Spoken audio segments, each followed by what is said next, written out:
Assalamualaikum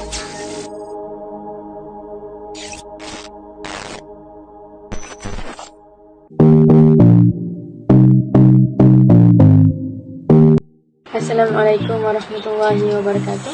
Nama saya Aisyah Fatihah binti Muhammad Anwar. Saya daripada grup D1 CR143 3B.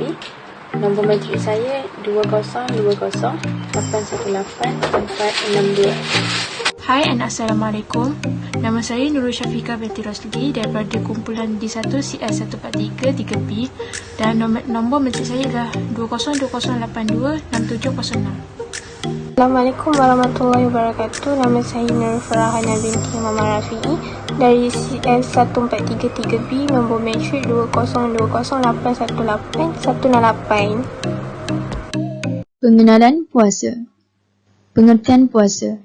Pengertian puasa dari sudut bahasa maksudnya ialah menahan diri. Dari segi istilah syarak, maksudnya puasa membawa pengertian menahan diri daripada makan, minum dan perkara-perkara yang membatalkan puasa, bermula daripada terbitnya fajar sehingga terbenamnya matahari. Terdapat dua jenis puasa, iaitu puasa yang diperintahkan syarak dan puasa yang dilarang syarak. Puasa yang diperintahkan syarak pula terdiri daripada dua, iaitu puasa wajib fardu dan puasa sunat. Umat Islam diwajibkan untuk menunaikan ibadah puasa pada bulan Ramadan, iaitu puasa wajib, yakni fardu. Bulan Ramadan merupakan bulan yang ke-9 daripada beberapa bulan yang terdapat dalam kalender hijrah. Perkataan Ramadan itu bermaksud panas yang sangat terik. Hal ini kerana keadaan di tanah Arab pada bulan Ramadan adalah sangat panas, kering dan terik. Seterusnya, kita beralih kepada sejarah puasa. Ibadah puasa sebenarnya telah berlaku sebelum zaman Rasulullah SAW lagi. Kaum Nasrani juga berpuasa pada bulan Ramadan, tetapi perbezaannya mereka ni berpuasa selama 40 hari. Kaum-kaum yang telah wujud sebelum kenabian Nabi Muhammad SAW telah lama mengamalkan ibadah puasa, tetapi dengan cara yang berbeza mengikut kaum yang tersendiri, kaum masing-masing. Sebagai contohnya, cara berpuasa kaum Nasrani, ada pendapat yang mengatakan kaum mereka ini berpuasa sambil berbaring di atas pasir dan sambil mengingati dosa-dosa mereka. Ibadah puasa ini pada bulan Ramadan mula diamalkan pada tahun kedua Hijrah, iaitu ketika Rasulullah mengalihkan kiblat orang Islam dari Masjid Al-Aqsa ke Masjidil Haram di Mekah. Pada tanggal 10 Sya'ban, turunnya dalil Al-Quran berkenaan dengan kewajipan umat Islam untuk berpuasa, iaitu surah Al-Baqarah ayat ke-183 yang berbunyi, "Hai orang-orang yang beriman, diwajibkan atas kamu berpuasa sebagaimana diwajibkan atas orang-orang yang sebelum kamu agar kamu bertakwa." Sebelum turunnya dalil ini, Nabi Muhammad SAW telah mewajibkan ke atas umat Islam untuk berpuasa Asyura setiap 10 Muharram. Setelah dalil ini diturunkan, puasa Asyura yang diwajibkan setiap 10 Muharram sebelum itu kepada umat Islam telah berubah menjadi ibadah puasa sunat. Juga untuk sampai kepada cara berpuasa kita yang sekarang, sebenarnya telah melalui beberapa fasa berikutan beberapa peristiwa yang terjadi. Terdapat dua rukun puasa yang perlu kita ketahui, iaitu yang pertama niat. Yang kedua ialah dengan menahan diri daripada melakukan perkara-perkara yang membatalkan puasa, iaitu dari terbitnya fajar hingga terbenamnya matahari. Seterusnya, kita perlu ketahui tentang syarat-syarat sah puasa, iaitu ada 4 syarat sah puasa. Yang pertama, Islam. Yang kedua, mumayyiz, iaitu dapat membezakan perkara yang baik dan buruk. Yang ketiga, suci daripada haid, nifas dan wiladah. Dan yang keempat ialah dengan berpuasa pada waktunya. Syarat wajib puasa. Yang pertama ialah Islam.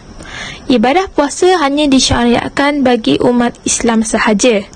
Oleh itu, jika seseorang yang beragama kafir masuk Islam pada bulan Ramadan, maka dia wajib melaksanakan ibadah puasa. Yang kedua, balil. Wajib bagi mereka yang telah cukup umur, iaitu bagi mereka yang sudah mengalami tanda-tanda akhir balil. Oleh itu, bagi anak-anak kecil yang belum balil, tidak diwajibkan untuk mereka bagi menunaikan puasa. Namun, adalah sangat digalakkan untuk ibu bapa maupun siapa sahaja bagi mengajari mereka tentang puasa dari kecil lagi. Yang ketiga ialah berakal. Wajib bagi mereka yang berakal dan waras, iaitu ibadah puasa tidak sah apabila dilakukan oleh mereka yang berada dalam keadaan yang tidak sihat atau gila. Oleh itu, mereka tidak wajib untuk menggantikan puasa ketika dalam keadaan masih gila. Yang keempat ialah suci daripada haid dan nifas. Perkara ini berlaku kepada wanita, iaitu apabila seseorang wanita sedang haid atau nifas, maka tidak boleh puasa bagi mereka, namun wajib baginya untuk menggantikan puasa yang ditinggalkan setelah bulan Ramadan. Yang kelima ialah mampu. Orang yang menjalankan ibadah puasa haruslah sihat jasmani dan rohani, iaitu tidak sakit dan tidak melakukan perjalanan jauh atau musafir. Jika umat Islam mengalami perkara sedemikian, maka diperbolehkan bagi mereka untuk tidak berpuasa. Namun, wajib bagi mereka untuk menggantikan puasa di lain waktu sebelum bulan Ramadan yang akan datang. Yang keenam ialah dengan mengetahui awal Ramadan, dengan melihat hilal secara langsung dan melalui saksi yang dapat dipercayai. Namun, jika tidak dapat melihat hilal, maka boleh menentukan awal bulan Ramadan dengan menghitung bulan Sya'ban menjadi 30 hari. Antara lafaz niat puasa wajib ialah yang pertama, niat sebulan puasa Ramadan. Yang kedua, niat puasa harian Ramadan. Yang ketiga, niat puasa qada Ramadan. Antara lafaz niat puasa sunat ialah yang pertama, niat puasa nazar. Yang kedua, niat puasa sunat hari Khamis. Yang ketiga, niat puasa sunat hari Isnin. Yang keempat, niat puasa 6 Syawal. Yang kelima, niat puasa sunat Sya'ban. Yang keenam, niat puasa sunat di bulan Rejab. Yang ketujuh, niat puasa hari Arafah. Yang ke-8, niat puasa Tasu'ah. Yang ke-9, niat puasa Ashura. Perkara-perkara yang membatalkan puasa. Yang pertama, makan dan minum. Yang kedua, memasukkan sesuatu ke dalam rongga badan. Yang ketiga, sengaja muntah. Yang keempat, melakukan persetubuhan. Yang kelima, mengeluarkan air mani. Yang keenam, gila atau murtad. Dan yang ketujuh, keluar darah, haid atau nifas. Fasa-fasa puasa yang berjaya. Pada fasa yang pertama, iaitu 2 hingga ke 3 hari, kita akan mengalami seperti perut akan terasa lapar, badan kita akan cepat letih, cepat marah kerana kadar glukosa dalam darah yang rendah. Pada fasa yang kedua ialah 3 hingga ke 14 hari, kurangnya selera makan, senang gelap mata, nafas berbau, lidah menjadi putih atau berdaki, manakala badan kita akan menjadi lesu. Untuk fasa yang ketiga, iaitu 14 akhir puasa, lidah akan menjadi bersih, nafas hilang bau, selera makan menjadi baik, tenaga mula pulih dan kadar glukosa menjadi normal kembali. Di fasa ini juga, mental, emosi dan badan semakin optimum dan diri menjadi seperti orang yang baru.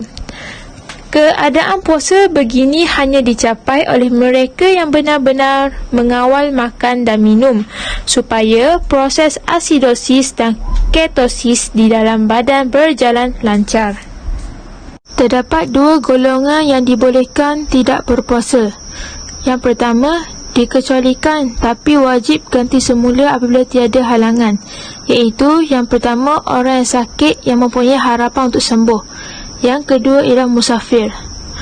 Untuk golongan yang kedua ialah dikecualikan dan tidak perlu ganti semula apabila tiada halangan, tetapi perlu bayar fidyah, iaitu yang pertama, lelaki atau wanita tua yang tidak mampu untuk berpuasa. Yang kedua, orang sakit yang tiada lagi harapan untuk sembuh. Yang ketiga, wanita hamil. Dan yang keempat ialah wanita yang menyusukan anak. Antara hikmah yang kita akan peroleh ketika berpuasa ialah yang pertama, dapat melatih diri kita untuk melawan hawa nafsu. Hal ini kerana puasa akan dilaksanakan dari subuh hingga ke azan maghrib berkumandang, dan ia merupakan hal yang mudah untuk kita lakukan jika seseorang itu tidak biasa untuk menahan diri.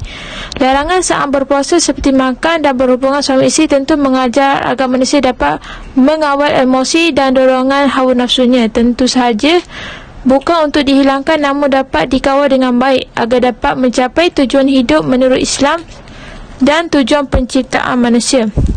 Hikmah yang kedua ialah mengajar untuk hidup sederhana. Dengan berpuasa, kita dapat melatih diri kita untuk hidup bersederhana. Ketika berpuasa, kita tidak banyak untuk membeli makanan dan minuman, serta menahan diri kita daripada segala hal duniawi. Hal ini sekaligus mengajar kita untuk hidup berempati sosial pada lingkungan sekitar yang mungkin hidupnya lebih kurang beruntung daripada kita. Yang ketiga ialah menjaga kesihatan. Manfaat daripada puasa ini ialah kesihatan tubuh menjadi lebih terjaga dan dapat melakukan detoksifikasi atau pengeluaran racun dalam tubuh.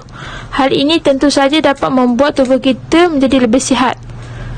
Hal ini juga kerana tubuh kita dapat beristirahat daripada segala makanan atau minuman yang tidak sihat, serta menjaga batas untuk kita makan secara berlebihan. Bahkan para pakar kesihatan banyak merekomendasikan orang-orang yang sedang mengalami penyakit tertentu untuk melakukan puasa. Yang keempat ialah dengan melatih diri kita untuk membiasakan istiqamah dalam beribadah. Jenis puasa banyak, ada puasa wajib dan puasa sunat. Jika dilakukan secara terus-menerus, ia dapat menambahkan lagi istiqamah kita dalam beribadah, serta dapat melaksanakan perintah-perintah Allah. Yang kelima ialah dengan memperoleh kenikmatan sebagai umat Nabi Muhammad SAW. Kita tidak pernah mendapat kenikmatan menjadi umat Kita tidak akan pernah mendapat kenikmatan menjadi umat Rasul jika kita tidak pernah menjalankannya. Untuk ibadah puasa akan membuat kita semakin bermakna dan nikmat menjadi umat Rasulullah SAW. Antara amalan sunnah puasa terutamanya bulan Ramadan. Yang pertama, sahur sebelum masuk waktu fajar.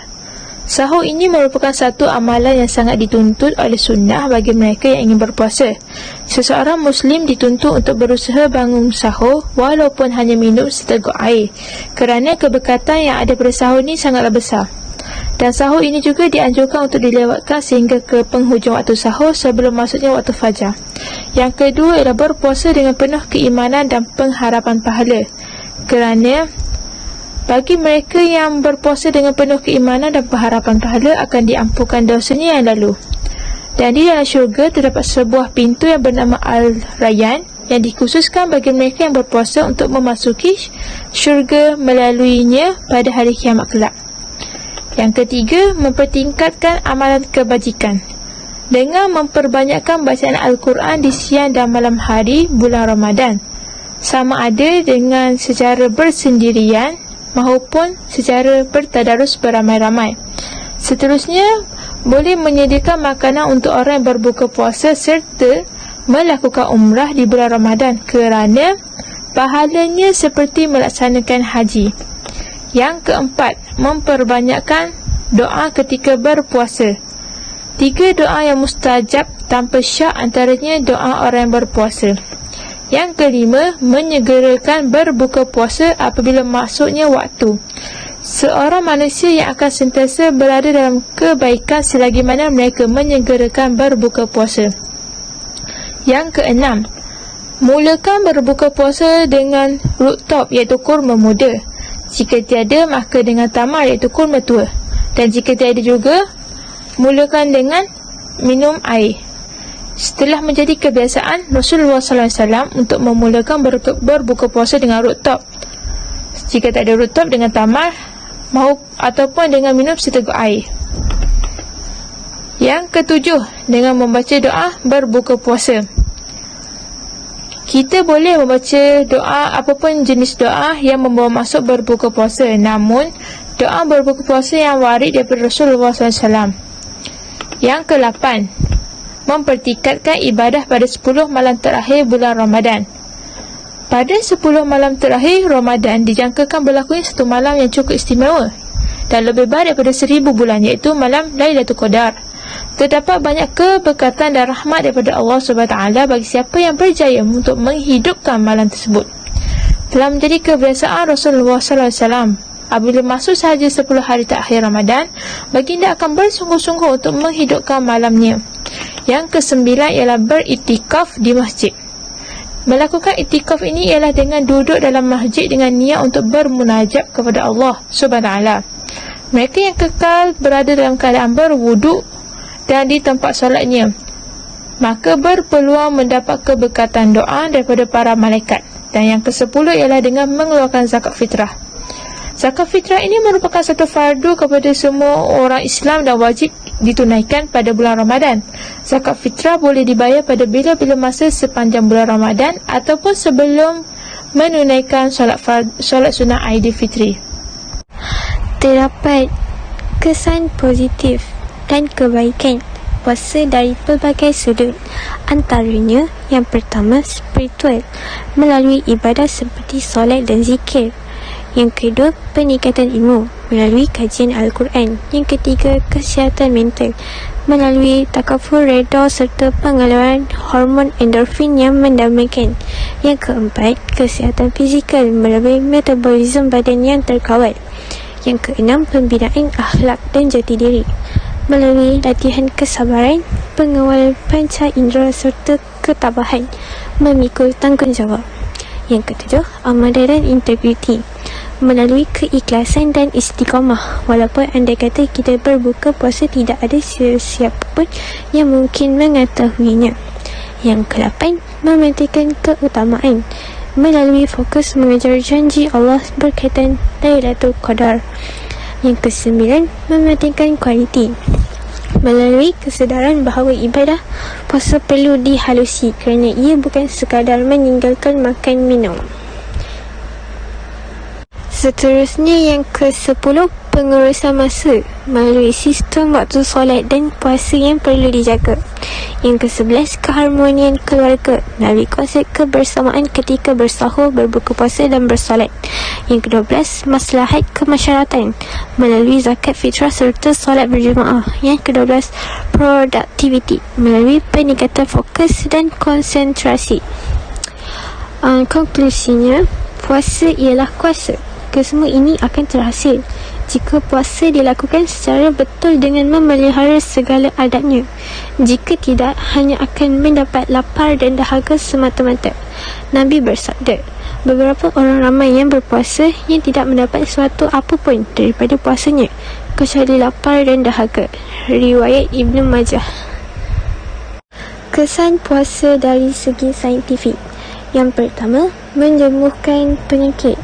Racun makanan dan ubatan yang tumbuh di dalam badan akan membuatkan manusia berasa lemah, bertambah berat badan dan kurang cergas. Oleh itu, dengan berpuasa, berat badan akan berkurang dan lemak yang terkumpul akan pecah. Lemak yang hilang menjadikan anggota badan bersih kembali serta bebas daripada bahaya racun dan berasa lebih segar daripada sebelumnya. Semua kajian mengesahkan puasa mampu mencegah serta menyembuhkan pelbagai jenis penyakit, antaranya mengurangkan tekanan darah, mengurangkan obesiti dan menurunkan gula dalam darah. Al-Harith, seorang doktor Arab, mengatakan yang banyak membunuh manusia adalah kerana manusia suka memasukkan makanan pada perut sebelum makanan dicerna. Yang kedua, menyembuhkan penyakit kulit. Berpuasa mengurangkan air di dalam tubuh dan darah dengan mengurangkan kandungan air di dalam kulit dan kuman. Kosongnya alat pencernaan dari makanan sangat membantu untuk menghilangkan pembusukan di dalam perut serta membasmi kuman-kuman yang hidup dari makanan dan minuman kita. Mengurangkan garam dalam makanan dan tidak minum air dalam masa tertentu dalam sehari dapat mengurangkan air di dalam tubuh dan kulit. Dengan ini, berkurang pula penyakit yang berbahaya pada kulit dan lain-lain. Contoh yang penyakitnya adalah penyakit alergik dapat dikurangkan dengan mengelakkan pengambilan makanan yang mengandungi telur, terung, ikan dan makanan-makanan lain. Yang ketiga, proses pembersihan dan penggantian. Ia berfungsi untuk melakukan proses pembersihan dan penggantian dalam badan manusia. Contohnya, dalam organ hati manusia terdapat simpanan gula untuk keperluan badan semasa kecemasan. Individu yang berpuasa, zat gula di dalam hatinya akan bergerak ke saluran darah dan kemudiannya akan menuju kepada organ-organ tubuh yang lain. Oleh demikian, tidak ada lebihan gula terkandung di dalam hati manusia. Yang keempat, mengurangkan penyakit jantung. Melalui puasa akan berlakunya pengurangan pengambilan garam sekaligus mengurangkan berat badan. Pengurangan garam dan penurunan berat badan membantu dalam menurunkan tekanan darah tinggi. Ketika berpuasa, darah yang mengalir ke perut akan berkurangan. Akibatnya, kerja jantung juga akan berkurangan. Proses puasa memberi kesempatan kepada jantung untuk beristirahat dan meringankan beban. Kesimpulan daripada ibadah puasa. Yang pertama, puasa dapat memberikan banyak manfaat kepada manusia seperti dapat menyihatkan tubuh badan manusia. Yang kedua, umat Islam diwajibkan untuk berpuasa pada bulan Ramadan kerana berpuasa merupakan rukun Islam yang ketiga. Yang keempat, cara berpuasa yang betul dapat menyumbang kesihatan yang baik kepada badan seseorang seperti dapat menyembuhkan penyakit kulit. Kesimpulan yang kelima, berpuasa dapat meningkatkan kesihatan dan stamina seseorang. Dan akhir sekali, dengan berpuasa juga dapat memupuk sifat sabar dalam diri seseorang kerana bertahan mengawal nafsu makan sehingga masuk waktu maghrib, iaitu waktu berbuka.